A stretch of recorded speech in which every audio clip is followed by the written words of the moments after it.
Namaste, I'm Archana. A warm welcome to you. Today we're going to be doing asanas that can be used as different transition poses, especially in vinyasa form of yoga or any type of flow yoga. To keep it simple, I've divided this into beginners, intermediate and advanced. So we are going to begin all the three levels by coming onto our palms and knees and do three transition poses. For the first one, if you're a beginner, if you're new to yoga or any form of exercise, so this is where you start with. Come on to your knees are below your hips, toes behind your knees, palms nicely spread wide, wrist below your shoulder. This is your tabletop position. From here, I'm going to come down to lying. So I'm going to come here onto my belly. We're going to go to Ashtanga Namaskara, wherein your toes, your knees, your palms, your chest and chin is on the mat. So what we do is we're going to be lifting our belly off the mat, seat towards the ceiling, chin or forehead. Stay here.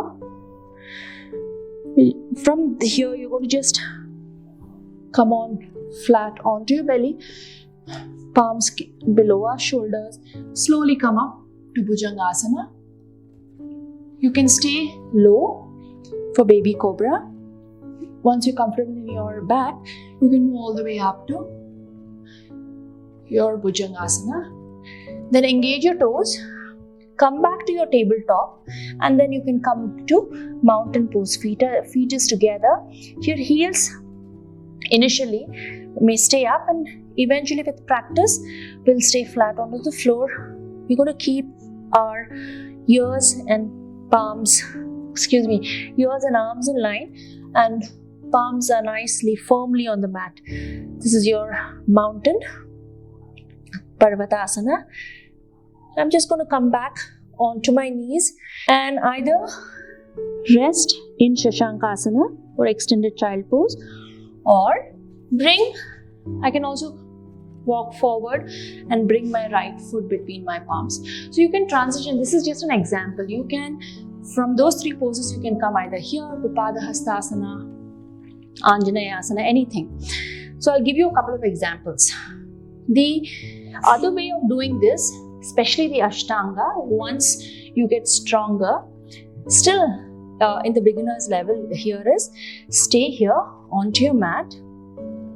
Toes are engaged, knees are on the mat. Elbow crease is pointing forward. Keep it nice and close to your body, and then slowly bending your elbows, keeping it close, lower onto the mat, chin or forehead, and then drop your chest. So again, toes, knees, palms, chest, chin or forehead. And from there you can move to Bhujangasana. Come back directly, move into your Parvatasana later. You don't have to come to your palm and knees. Here, once you feel stronger, we'll do the intermediate level. Here we're going to be using the Chaturanga Dandasana, plank pose, or it's also called the Falakasana. Then we're going to Urdhva Mukha Svanasana, Adho Mukha Svanasana. So again, back onto my palms and knees. From here, I'm going to engage my toes, lift. If I want, I'm going to take my palms slightly ahead. Here, my gaze is at the front of your mat. Staying here. This is your Chaturanga Dandasana or plank. I'm going to drop my belly towards the mat. My gaze is forward. So now I'm on my toes and my palms. Urdhva Mukha Svanasana. You may see this generally in the Ashtanga series of asanas, the primary series. And here again, heels can stay up. Legs are slightly wider than Parvatasana. Heel is off initially, and slowly you may be able to drop it down.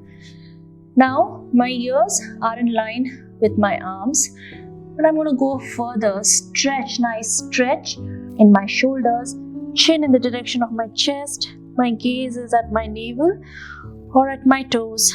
Staying here, breathing in and breathing out. Push your seat up towards the ceiling. To begin, your knees may stay slightly bent. Bring your belly towards your thighs. Even this is okay. From here, I'm going to step my right leg forward. Breathing in reach all the way up to Anjaneyasana, or you can just stay on the floor here in Ashwasanchalasana. Your choice. Just bring my knees back, stretch you for a second. Now once you're comfortable with this set of asanas, we'll move to the next one. Here we're going to be using, it's similar, but we're doing a lower Chaturanga Dandasana and then Urdhva Mukha and Adho Mukha. There's very slight difference where we change the intensity a little more. Back onto our palms and knees. Here, I'm going to engage my toes. Palms are nice and wide. My elbow crease forward, and then I'm going to bend and go to my low plank, Chaturanga. Come all the way up, Urdhva Mukha. Here everything else remains the same. The only thing is we are not on our toes but on the front of our feet. Gaze up, just on your palms and on our feet.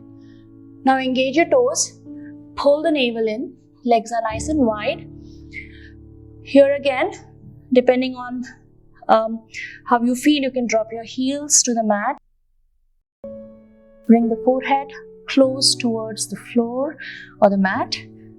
Nice stretch in your shoulder, chin to chest. Gaze either at your toes or your navel. Stay here in Adho Mukha Svanasana. From here, we're going to transition into Supta Kapotasana or pigeon pose. This is just an example. Reach your leg up, right knee behind your right palm. Reach your hands forward, forehead onto the mat. Thank you so much for joining me in today's practice. I hope this video was helpful. For more content like this, please like and subscribe. Namaste.